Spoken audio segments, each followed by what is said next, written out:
Trump's second term has been an absolute disaster. Obviously, like it's been so bad. It's been like worse. Like, to be clear, like when the election ran around. Now, I got a bunch of friends, people at my church, whoever. Lots of people I know voted for Trump. And honestly, when it happened during that election, I'm like, listen, I understand where you're coming from. The Biden years, like those kind of crackdowns were really bad.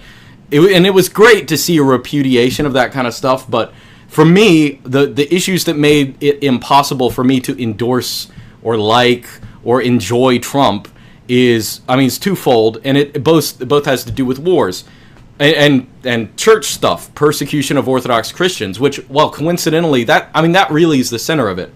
Number one, it is Trump's fault. It is Trump's doing, even if inadvertently, the whole Ukraine crisis, and I'm not just talking about the war, I'm talking about the Ukraine schism. That is Trump. That is Mike Pompeo. That is now, the Clintons and blah, blah, blah. They're involved too. Yes, there's a bunch of stuff going on, but that is such an easy thing. Like Trump could have totally avoided that. He could have cooled things down with Russia in a good sense, like, cooled down the passions, avoided the Ukraine crisis in terms of the war. Terrible war. People are just being killed all over the place.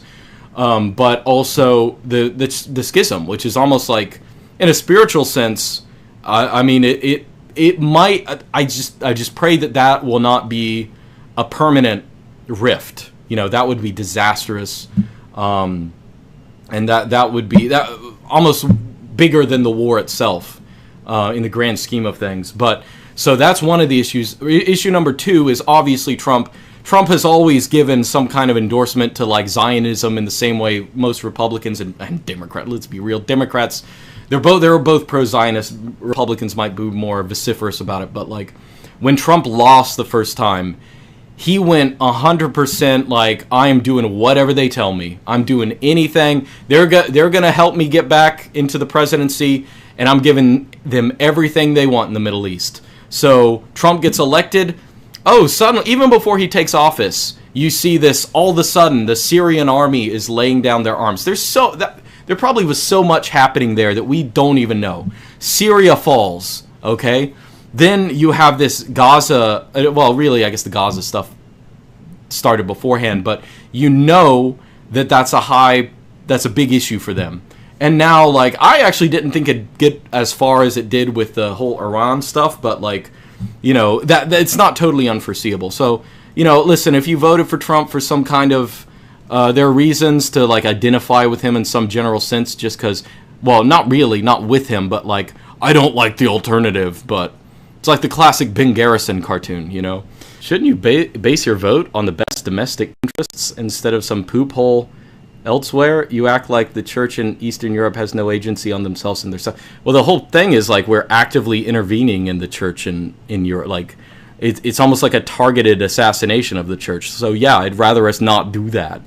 As it comes to domestic interests, what like American party represents the interests of Americans? They're none. There's zero. That's not in the running. Your good is not on the menu. Like you're not getting that. That's not. There's no party that, I don't know, endorses American interests.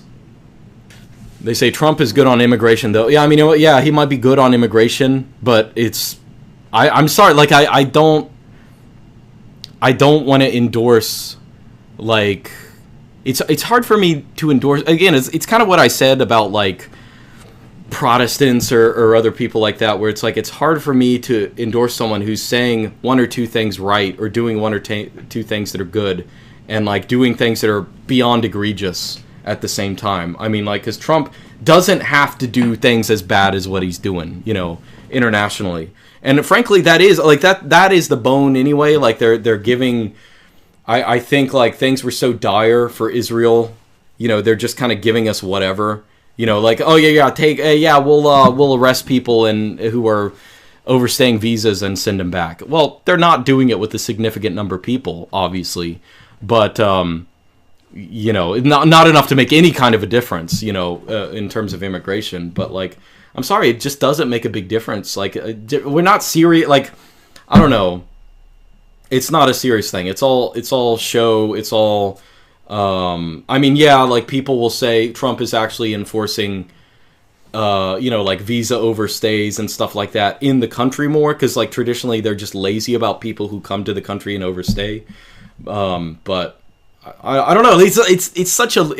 I don't want to say it's a little thing because it is a big thing, but like when you're doing something, when you're almost about to instigate a nuclear war, I'm not going to be worrying about like stuff like that now. Like it's not a big of a like. And again, if they were like deporting millions of people and repatriating a bunch of them, I mean that's one thing. But they're not doing that, and they're not going to do that. They don't want to do that. They don't care about that. They're arresting some Muslim girl who like speaks in favor of Palestine because we're gonna revoke her visa, and so this is ridiculous. That's not serious.